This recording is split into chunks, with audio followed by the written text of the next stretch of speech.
Okay right. सुना भी होगी, स्टार्टअप सबसे ज़्यादा फेल होते हैं, स्केलिंग इतनी फेल नहीं होती। So first you need to see कि जो लैंड के टाइटल्स हैं वो लैंड के टाइटल्स क्या हैं, उसकी रजिस्ट्री, उसकी म्यूटेशंस हो रही हैं कि नहीं, अब उसके पीछे लैंड की चेक सरकार ने की है या नहीं की। तो वो जो 10 लाख करोड़ के एमओयू साइन होने थे, आज वो 33 लाख करोड़ के एमओयू साइन। जय भूमि जय Bharat. Welcome to real estate A to Z. Real estate industry India में इकलौती ऐसी इंडस्ट्री है जिसकी पढ़ाई ही नहीं करवाई जाती। Everybody in this industry learn from their experiences. And आज के जो हमारे गेस्ट हैं, he was well on his first grade career in his corporate ऐसा वैसा नहीं, सरकारी नौकरी जनाब। सरकारी नौकरी कर रहे थे in ONGC, world largest ENP organisation.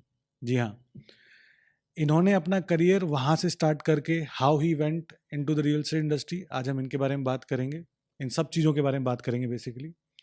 And एक चीज़ जो आप इस पॉडकास्ट में देखोगे, he speaks very less, he is a man of few words, but one thing I know for the fact कि you love his facts and you love this podcast, because इस podcast से मुझे बहुत कुछ सीखने को मिला है and I know you will love it to.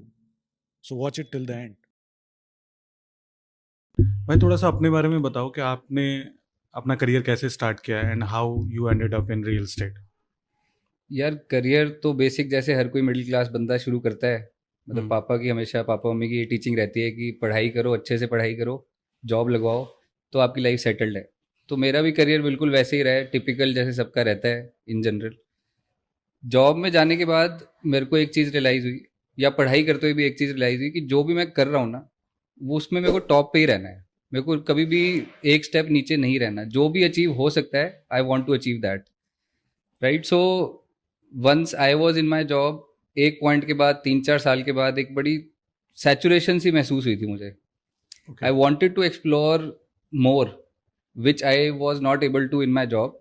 तो जॉब के पैरेलल में what I started was investments in real estate. And once you start off with investments, एक बोलते हैं ना कि जब आप अपना घर ढूंढने निकलते हो या जब भी आप एक रियल एस्टेट की इन्वेस्टमेंट करते हो, तो आधे से ज़्यादा नॉलेज आपको रियल एस्टेट की हो ही जाती है। राइट। तो वहाँ से मेरे को वहाँ, मतलब जब real estate, when I started off investing in real estate, वहाँ से मेरे को फंडामेंटल्स क्लियर हुए रियल एस्टेट के। वहाँ से मेरे को लगा कि this is something which I can explore apart from my job. Okay Right, so I started learning more about real estate. The more I learned, the more I got intrigued. और फिर उसके बाद तो रेस्ट इज हिस्ट्री। एक बार मैंने jump किया, explore किया, अच्छा लगा रियल एस्टेट, बिजनेस भी काफ़ी अच्छा बिल्ड हो गया।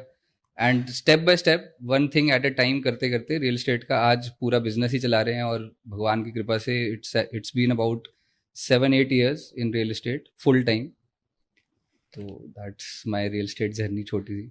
तो मेरी जब भी आपसे बात हुई है, हम हमेशा बात करते हैं एक शहर कैसे बनता है, राइट। कैसे एक जो बीज है वो डाला जाता है एंड वो बीज एक बाद में जाके बड़ा पौधा बनता है, राइट। एंड जब वो पौधा बन जाता है तो ऑब्वियसली एक इन्वेस्टमेंट कहीं ना कहीं बहुत कम हो जाती है, या फिर आप बहुत ज़्यादा पैसा नहीं बढ़ा पाते हो अपना। लेकिन अगर मैं बीज से बात करूँ, एक शहर बनता कैसे है, तो आप, मैं थोड़ा सा चाहता हूं कि आप थोड़ा लोगों को बताओ ये चीज़ कि एक शहर जब बनता है और उसके साथ साथ क्या रियल एस्टेट इन्वेस्टमेंट अपॉर्चुनिटीज आती हैं। तो लेट्स टॉक अबाउट शहर पर, कि शहर के बारे में बात करते हैं पहले कि वो वहां से बनता कैसे है। Got it. सो यार देखो, बीइंग ए मैकेनिकल इंजीनियर, मेरे को फंडामेंटल्स में घुसने की बहुत आदत है, बहुत कीड़ा है कि इसको मैं डीप डाइव करके फंडामेंटल समझूं। एक बार किसी के भी फंडामेंटल स्ट्रांग हो जाए ना, तो फिर बाकी चीज़ें बहुत आसान हो जाती है। राइट। जैसे बचपन में हमें बोला जाता था कि सिर्फ NCERT ही कर लो, सिर्फ फंडामेंटल्स ही पढ़ लो, अगर आपको बेसिक्स क्लियर हैं तो आपको सब कुछ क्लियर हो ही जाएगा इवेंचुअली। तो जनरली क्या होता है कि फंडामेंटल्स मिस कर जाते हैं लोग, और जो भी चीज़ मार्केट हो रही होती है ना कि यार ये बुक बहुत अच्छी है, इस बुक से पढ़ ले, तेरा एग्जाम क्लियर हो जाएगा। Right, FOMO basically, FOMO. हाँ। तो जो भी चीज़ मार्केटेड होती है उसी के हिसाब से दुनिया चलने लग जाती है, and a lot of people miss on the fundamentals. So I always talk about fundamentals with everybody who I meet, so that एक बार उनका अगर कॉन्सेप्ट क्लियर हो जाए ना, राइट, उसके बाद मार्केट में जो भी चीज़ है उसको असेस करना आसान हो जाता है। राइट।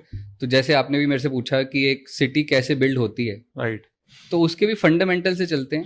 हिस्टोरिकली दो ही चीज़ें हैं जो एक शहर को या एक विलेज को एक टाउन में और टाउन को एक शहर में कन्वर्ट करता है. Right.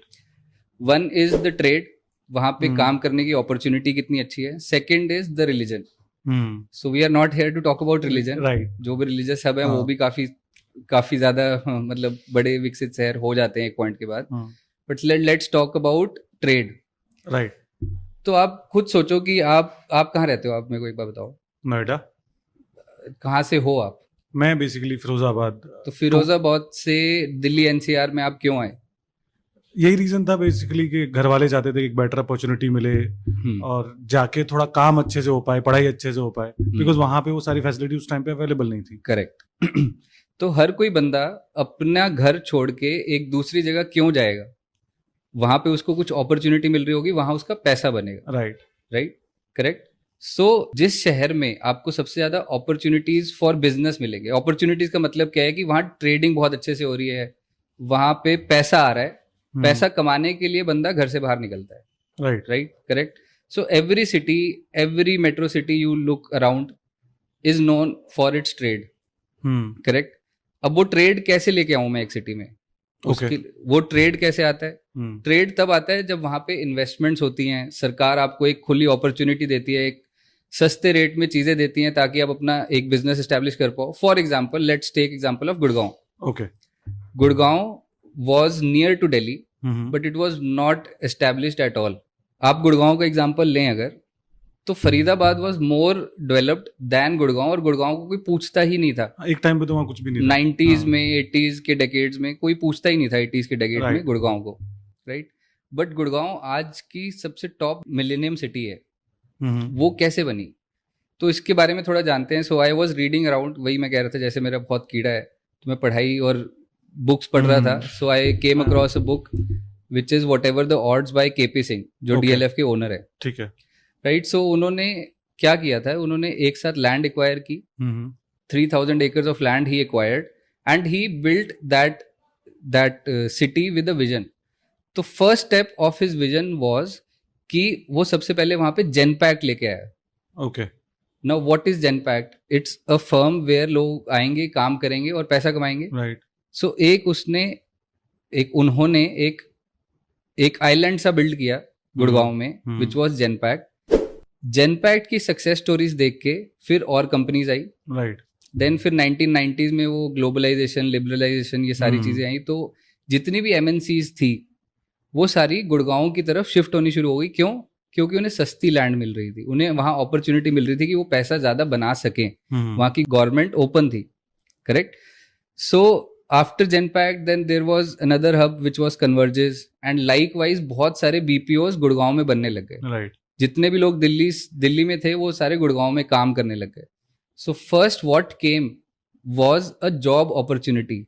No commercial real estate as in malls और ये रेजिडेंशियल्स, ये सब नहीं आए. पहले आया जॉब अपॉर्चुनिटी. बेसिकली काम आया पहले. पहले. हमेशा एक शहर को बनाने में सबसे मेजर रोल जो होता है वो होता है उस एक बंदे को काम मिले वहां जाके, तभी लोग आएंगे. तो जैसे जैसे काम मिलना शुरू हुआ, जैसे जैसे कंपनीज उधर बढ़नी शुरू हुई, वैसे वैसे लोग बढ़ने शुरू हुए. Once you pull in people to a certain place, फिर वहां की इकोनॉमी अपने आप रन होने लग जाती है. क्योंकि लोगों के साथ लोगों की सारी नीड्स आती हैं, बेसिक नीड्स. उनको घर चाहिए रहने के लिए, उनको कपड़े चाहिए पहनने के लिए, तो उनको मॉल जाना जरूरी है, दुकानें, daily needs, everything runs with a cycle. But what thing starts the cycle is an opportunity to earn. Correct. So this has been the history of any city you pick all across the globe. और हम पहले की भी बात करें, जो silk route और trade routes होते थे, वहां पे जो मेजर सिटीज होती थी, दोज वर द सिटीज जहां पे सबसे ज्यादा ट्रेड होता था. करेक्ट. ठीक है. अब भाई जब भी हम ट्रेड की बात करते हैं, जब भी हम नई सिटी की बात करें, तो एक नॉर्मल इंसान, एक मुझ जैसा एक नॉर्मल इंसान, या एक जो घर पे बैठ के आपको सुन रहा है, उसको कैसे पता लगे कि यार एक नई सिटी बन रही है और वहां पे वो कैसे इन्वेस्टमेंट ढूंढ सकता है, या फिर वो अपना पैसा कैसे ग्रो कर सकता है? Earlier times when there was no information as such available, तो बहुत मुश्किल था एक चीज को जानने में कि यहाँ पे गवर्नमेंट इन्वेस्ट कर रही है. You had to look for the master plans. Master plans भी आपको इजीली अवेलेबल नहीं थे. Right. So nowadays it has been comparatively easy to know about the government's intention towards a city or an area. Right. Correct. So आज की date में सबसे पहली चीज what you need to study is the infrastructure and the master plans of the cities. Okay. Right and एक तो हमें चीज ग्राउंड रूल बांध ही लेना चाहिए कि जो भी एक एपिसेंटर रहा हुआ है, जो भी एक मेजर शहर रहा हुआ है, उसी के हिंटरलैंड्स में ये सारी डेवलपमेंट्स होंगी. राइट. क्योंकि एक चीज को स्क्रैच से बिल्ड करना, उसमें बहुत पैसा लगेगा. राइट. वर्सेस एक चीज जो ऑलरेडी चल रही है उसको एक्सपैंड करना. ओके. राइट. सुना भी होगी स्टार्टअप सबसे ज्यादा फेल होते हैं, स्केलिंग इतनी फेल नहीं होती. करेक्ट. ठीक है. सो 95-99% of the startups close. But once you get into scaling में ratio improves. Similarly, एक जो city already built है, उसके hinterlands का आप अगर master plan check करोगे, there is the key. वहाँ से आपको एक की मिलेगी कि मेरे को इस एरिया को आइडेंटिफाई करना चाहिए, इस एरिया में क्या क्या काम हो रहे हैं, क्या क्या इन्वेस्टमेंट्स हो चुकी हैं. ये सारी चीज़ें आजकल अवेलेबल हैं आप अगर देखेंगे तो. राइट. एंड एक चीज़ का मुकाबला बिल्कुल नहीं है कि if you know certain people जो कि उस एरिया के एक्सपर्ट हैं, ये तो बेसिक्स ही हैं. So you leverage on their knowledge, you understand from them. उसका तो कोई क्वेश्चन है ही नहीं. But if you have to do it alone also at your end, तो आजकल तरीके और फॉर्म्स थोड़े से आसान हो गए हैं. ठीक है. अब अगर मैं आज बात करूं कि मैं अपने आप को अगर ये मानता हूँ मुझे आज कोई नॉलेज नहीं है रियल एस्टेट की, बट मुझे पता है कि चलो ठीक है ये एक जगह है जहाँ पे एक नई सिटी डेवलप हो रही है, तो मुझे अगर इन्वेस्टमेंट करनी है, मेरे पास कुछ पैसा पड़ा है, मुझे एक इन्वेस्टमेंट करनी है, तो मुझे उस सिटी के कौन से फेज में घुसना चाहिए? क्या मुझे जब सिर्फ प्लानिंग हुई है तब मैं जाके वहां कुछ खरीद लूं, या फिर मैं थोड़ा वेट करूं और उसके बाद जब वहां कुछ बिल्डर्स आ जाते हैं, कुछ डेवलपर्स आ जाते हैं, मैं तब जाऊं? तो आप उसके बारे में क्या बोलना चाहोगे? बहुत अच्छा क्वेश्चन है. और ये मेरे ख्याल से सब इंडिविजुअल की थॉट पे डिपेंड करता है. रिस्क रिवॉर्ड वाली जो बात है, the more you take risk the more reward you get, but risk should be calculated. Okay. बस ये बात है मेन कि कैलकुलेटेड रिस्क लेना, और रिस्क एपिटाइट किस बंदे की कितनी है, उस हिसाब से he will get the returns. Right. So always always always basics is go into land. क्योंकि कोई भी डेवलपमेंट होनी है, कुछ भी बनना है, वो बनना लैंड पे ही है. चाहे आपके घर बनने हैं, चाहे कंपनी बननी है, चाहे मॉल बनना है, चाहे आपकी डेली नीड्स की दुकान हो, चाहे जहां आप जॉब करते हो, आपका जो भी बिजनेस है, वो सब कुछ कहाँ होगा? लैंड पे होगा. Right. So always always always be a land hunter. That's what I will suggest to people who are listening to this podcast, कि always always always be a land hunter first. Right. Land के भी अपने कुछ challenges हैं, but fundamentally you should hunt for the land first. मेरा वही आपसे next question है कि लैंड जब अगर मैंने आज चलो ठीक है मैंने सोच लिया कि लैंड में इन्वेस्ट करना है, तो ऐसी कौन सी बेसिक स्टेप्स हैं जो मुझे ध्यान में रखने चाहिए, या ऐसी कौन सी चीजें हैं जो मुझे पता होना चाहिए लैंड में इन्वेस्टमेंट करने से पहले? बिकॉज लैंड भी मल्टीपल तरीके की है. आज एग्रीकल्चर लैंड है, देन देयर आर, अगर ऑब्वियसली सिटी नहीं बना है तो मेजॉरिटी एग्रीकल्चर लैंड ही है. करेक्ट. तो अगर मुझे एग्रीकल्चर लैंड में इन्वेस्ट करना चाहिए, या फिर मुझे बिल्डर का वेट करना चाहिए, कोई डेवलपर का वेट करना चाहिए जो अपनी एक टाउनशिप लेके आए और मैं वहां पे इन्वेस्ट करूं? सो इट्स ऑलवेज बेटर, अगर रिस्क रिवॉर्ड की हम बात कर रहे हैं और एक हम बिल्कुल लेमैन की बात कर रहे हैं, तो एक बिल्डर के प्लॉट्स या बिल्डर जो लैंड डेवलप करके आपको दे रहा है, उसमें आपको बिल्कुल एकदम इनिशियल फेज में एंटर कर जाना चाहिए. Okay. That's a no brainer. Okay. A reputed builder, right, there is a science behind that also, but एक रेप्यूटेड बिल्डर जो कि लिस्टेड कंपनी है, लेट्स सपोज वो अपनी टाउनशिप लेके आ रही है, तो उसमें आपको बिल्कुल उसके इनिशियल प्री लॉन्च के टाइम पे ही एंटर कर जाना चाहिए. ओके. राइट. अब यहाँ पे एक सवाल ये है कि जब भी कोई नई सिटी बन रही होती है तो उसमें वहाँ पे रेप्यूटेड बिल्डर्स ऑब्वियसली होते हैं, बट कुछ नए डेवलपर्स भी होते हैं. बिल्कुल. जो नए डेवलपर्स हैं जो लैंड को लेके कन्वर्ट करके बेच रहे हैं. अब आप उनको, क्योंकि ऐसी जगह पे ही सबसे ज्यादा स्कैम्स भी होते हैं. बिल्कुल सही ठीक बात है. जब भी कोई नई चीज हो रही होती है उसमें स्कैम्स भी होते हैं. तो एक इन्वेस्टर कैसे चूज करे कि यार मेरे साथ स्कैम भी ना हो और मैं नए डेवलपर के साथ भी जा सकूं, बिकॉज वो नया डेवलपर अपना मार्जिन कम रख रहा है, सारी चीजें उसके ओवरहेड्स कम है, तो उसको जमीन भी थोड़ी सस्ती मिलेगी. तो ऐसे क्या स्टेप्स हैं जो वो ध्यान में रख सकता है? थोड़ा सा ये पार्ट ट्रिकी है, एक लेमैन को आइडेंटिफाई करना कि कौन सही है कौन गलत. उसमें आप what you can check is the number one thing is if that builder is known through a reference. Number one, कि आप किसी को जानते हो जो उस बिल्डर को जानता है, जिसने उस बिल्डर के लिए वाउच करता है. ट्रस्ट वर्दी सोर्स, सबसे basic form of marketing, words of mouth. अगर वर्ड्स ऑफ माउथ के थ्रू वो बिल्डर आप तक आ रहा है, तो well and good. Number 2, if he is not coming through anybody, not the 1 degree reference I'm talking हाँ. about, 2nd degree 3rd degree में भी कोई नहीं है अगर, हाँ.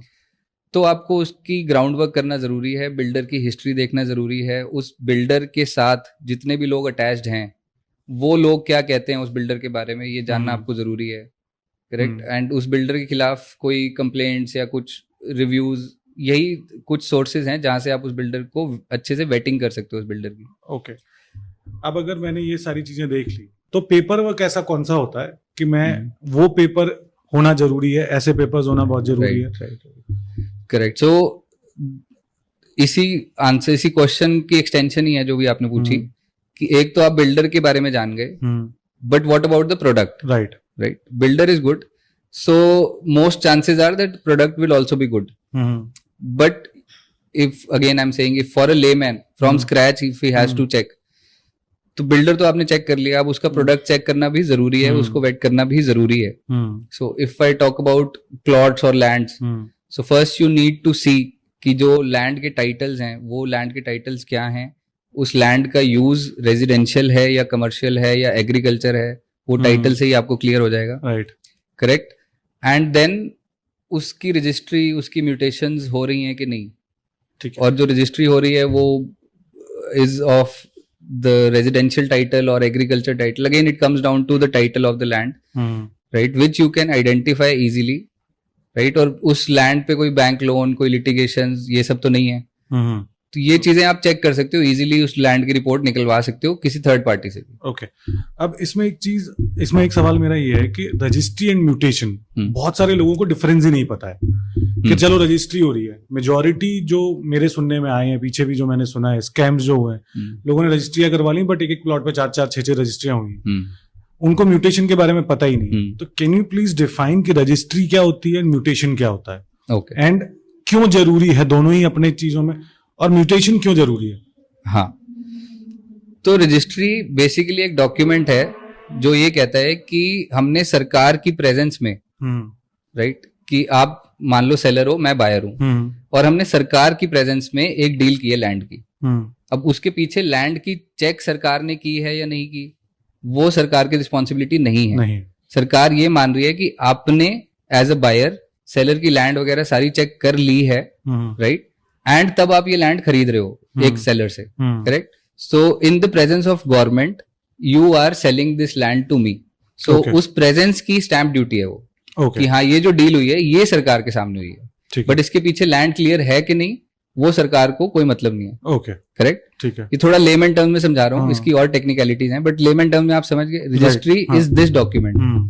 अब वही बंदा एक थर्ड पर्सन को सेम लैंड बेच रहा है, सरकार के सामने ही बेच रहा है, उसकी भी रजिस्ट्री हो गई. करेक्ट. क्योंकि सरकार उस चीज की रिस्पॉन्सिबिलिटी नहीं ले रही कि पीछे से लैंड आप कैसे लेके आ रहे हो.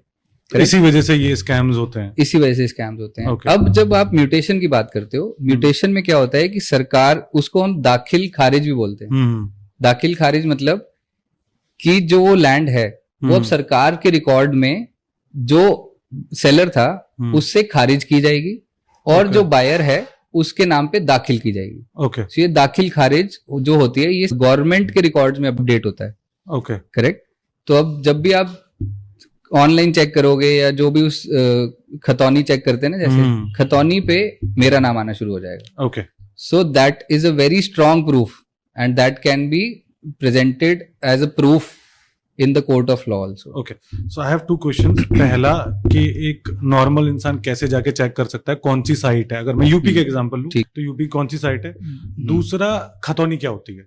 पहले तो बेसिकली आप यूपी भूलेख करके है और यूपी भू नक्शा, ओके, ये 2 वेबसाइट्स हैं जहां पे आप किसी भी लैंड का रिकॉर्ड देख सकते हो. ठीक है. खतौनी जनरली उन लैंड्स की होती है जो एग्रीकल्चर लैंड होती है और जो कन्वर्ट होके फिर रेजिडेंशियल में जारी होती है. जनरली तो इंडिया में जो लैंड है मोस्टली एग्रीकल्चर ही है. करेक्ट. राइट. तो एग्रीकल्चर लैंड के रेवेन्यूज बुक करना, पता रखना कि ये खेत किसका है, इस खेत से कौन सी फसल निकलती है और इस खेत का रेवेन्यू कितना है, ये सारा काम है लैंड रेवेन्यू डिपार्टमेंट का. ओके. सो ये जनरली विलेज और छोटे टाउन्स जो होते हैं उसमें होता है. Okay. Once the land is converted and people are living there and working there, वहां पे पूरा एक शहर सा बस चुका है, या एक नगर निगम जिसको हम बोलते हैं, नगर निगम आ चुकी है, तो then all these records get into municipality. Okay, correct. तब ये लैंड रेवेन्यू का कुछ और खसरा खतौनी इतना ज्यादा वैलिड नहीं रहता। ठीक है। एमसीडी जैसे हम दिल्ली का बोलते थे, तो एमसीडी के रिकॉर्ड्स में वो लैंड चढ़ गई, तो देन सारी डीलिंग एमसीडी के थ्रू ही होंगी। ठीक है। करेक्ट। सो एक लेमैन के लिए उसको जो चेक करना है इन जनरल, वो वेबसाइट पे जाके चेक कर सकता है कि किसके नाम पे ये लैंड है और उस पे क्या क्या चीजें चल रही हैं लैंड पे। So it's not that difficult now a days. पहले आपको जाना पड़ता था तहसील पटवारी से रिकॉर्ड निकलवाना पड़ता था, बट आजकल आपका ऑनलाइन ही निकल जाता है। ओके, ऐसे कौन से फैक्टर्स हैं जो एक इन्वेस्टर को और पीपल और एक छोटे इन्वेस्टर को, ठीक है, जिसके पास बहुत लिमिटेड फंड्स हैं, कि उसको वो अगर वो देखेगा तो उसका पैसा आने वाले टाइम में ज्यादा ग्रो करेगा? Okay. So again, if you want to evaluate the growth, you always go to the master plan and check for the projects going on there. Okay. एक तो गवर्नमेंट वहां पे कितना पैसा लगा रही है, राइट? ठीक है। जितना गवर्नमेंट उधर पैसा लगा रही है, मतलब कि उतना ज्यादा आपकी इन्वेस्टमेंट बढ़ेगी। अब गवर्नमेंट किस तरीके की चीजों में पैसा ज्यादा लगा रही है? गवर्नमेंट तो बहुत सारी चीजों में लगाती है। गवर्नमेंट जिस चीजों में पैसा लगा रही है वो है आपका industrial hubs, okay, connectivity, airports, right, then IT, ये सारे जो इन्वेस्टमेंट्स हैं जो कि फर्दर एक राज्य को भी आगे विकसित करती हैं, राइट। तो वो चीजें गवर्नमेंट हमेशा प्लान करती ही है। कोई भी सरकार होती है, कोई भी नई सरकार आती है, जो कोई भी सरकार है फॉर एग्जांपल, सबके मास्टर प्लान्स डिफाइंड होते हैं, करेक्ट। वो मास्टर प्लान के अकॉर्डिंगली ही ग्रोथ होती है, okay, right.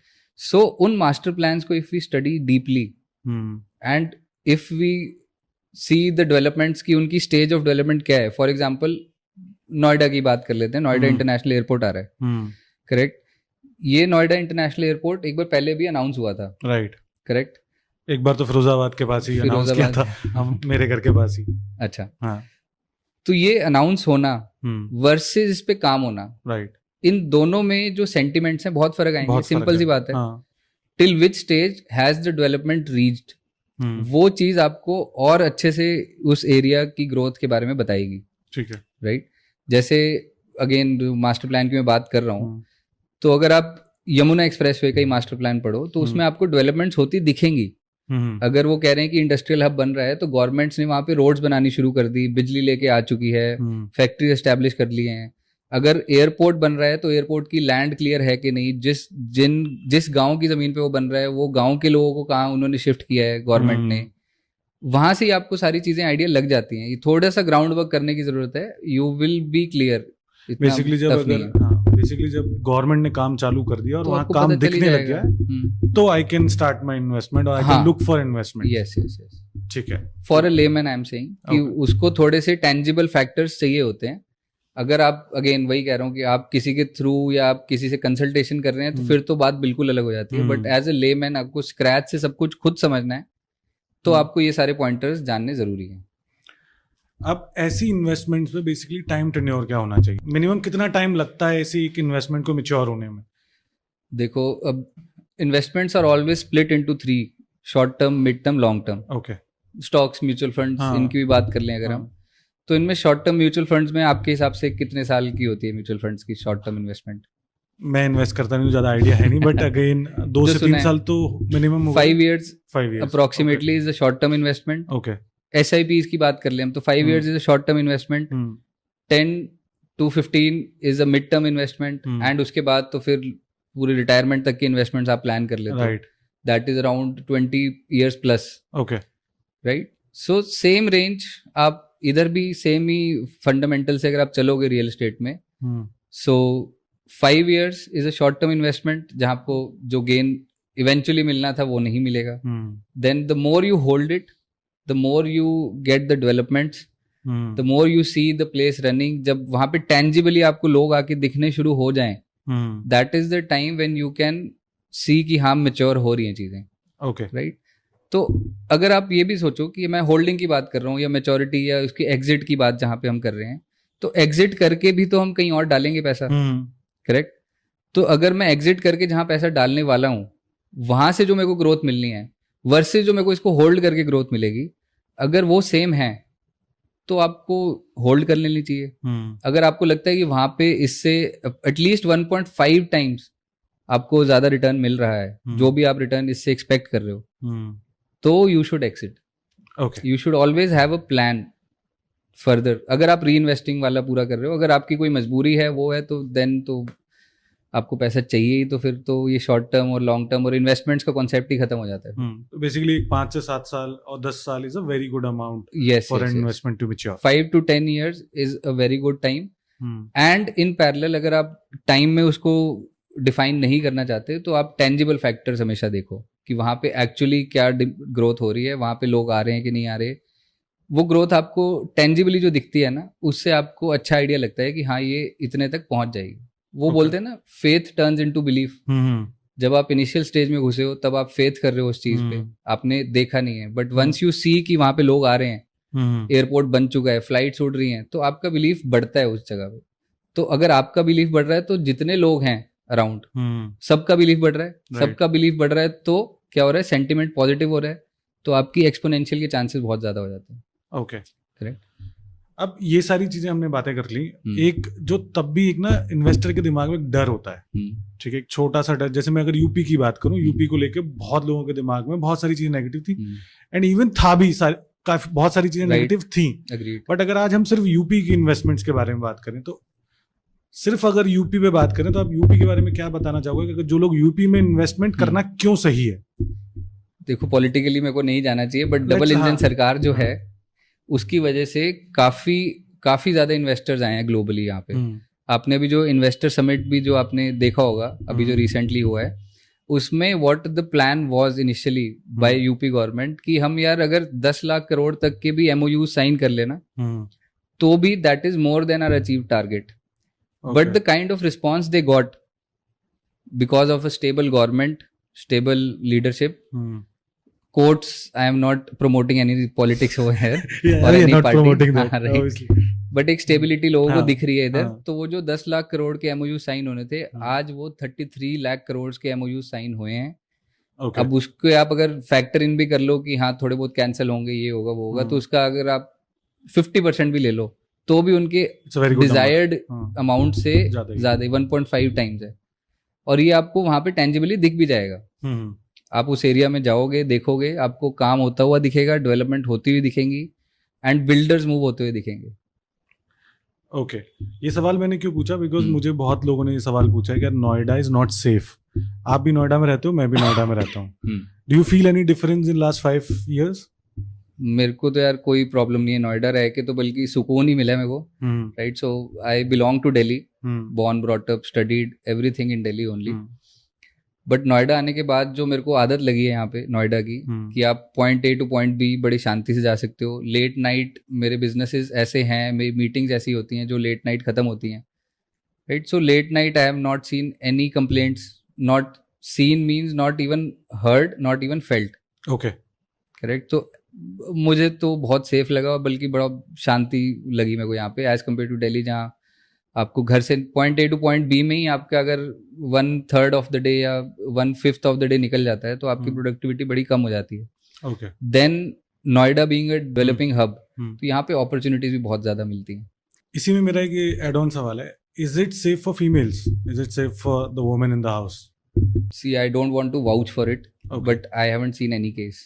Okay. And I haven't felt even. Okay. So we have a mixed crowd in our office जो कि लेट नाइट करते हैं ट्रैवल, और नाइट शिफ्ट्स में इतने सारे आईटी हब्स हैं, इतने सारे आपके टेक पार्क्स हैं नोएडा में, हर जगह नाइट शिफ्ट चल रही हैं, लोग काम कर रहे हैं, घूम रहे हैं आसपास। जो लोग नोएडा के बाहर बैठे हैं, they can start investing in yes, Noida. yes, it is a very very very livable city, very well planned. मेरे ख्याल से चंडीगढ़ और मोहाली के बाद ये नोएडा ही आता है, जो कि बहुत अच्छी टाउन प्लानिंग में है। Right. If I am not wrong, top 5 में तो पक्का है Noida. Okay cool, thank you so much भाई, थैंक यू फॉर कमिंग। मतलब आज बहुत सारी चीज़ें लोगों को समझ आई हैं, मुझे भी बहुत सारी चीज़ें समझ आई हैं, and thank you for coming on real estate. I am sure आपको ये पॉडकास्ट पसंद आया होगा, बिकॉज इस पॉडकास्ट में जिन चीज़ों के बारे में हमने बात की है, how cities form and how and when you can invest in that process, I know it has help me a lot, and I know for the fact कि आपकी भी एक बहुत हेल्प करेगा in the coming journey when you are in the market and you want to invest और you are thinking about investing. तो अगर आपको ये पॉडकास्ट पसंद आया है then don't forget to subscribe us. And अगर आने वाली किसी भी पॉडकास्ट में we are going to record lot of more podcast with the real estate professionals. तो अगर आपके कोई सवाल हैं then comment down below and I will make sure कि मैं आने वाले अपने गेस्ट से उन सवालों के आपके लिए आंसर जरूर लूँ। Till then keep rocking, keep having fun. जय भूमि, जय भारत।